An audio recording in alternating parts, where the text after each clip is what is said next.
রোগ থেকে মুক্তির 5টা উপায়। শনিবার দিন কালো তিল দান করলে শনি, রাহু, কেতুর দোষে যে শরীর খারাপ হয়, মানে শারীরিক যে শরীরে প্রবলেম হয়, তার থেকে অবশ্যই মুক্তি পেতে পারে। 2 নম্বর, গম। গম হচ্ছে সূর্যকে বলবান করে। এই গম যদি দান করা যায় 1 মুঠো, যদি মহাদেবের মন্দিরে যদি দান করা যায়, তাহলে মানসিক শক্তি, ইমিউনিটি পাওয়ার এবং শরীরের ঊর্জা অত্যন্ত বলবান অবশ্যই হয়।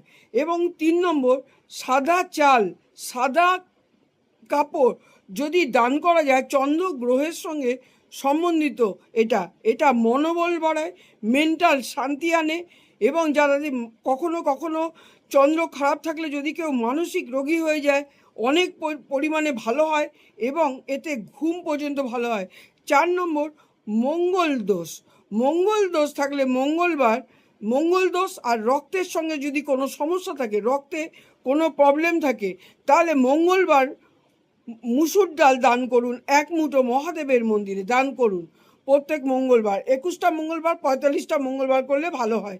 দান করুন, এই সব রোগ থেকে অবশ্যই মুক্ত হতে পারবেন। গো সেবা, মানে গরুর সেবা যদি করতে পারেন, এটা করলে রোগী নামে করলে যদি যেই রোগী, তার রোগ ভালো হয়। এছাড়া অন্য কিছু আপনার জীবনে ভালো হয়ে থাকে।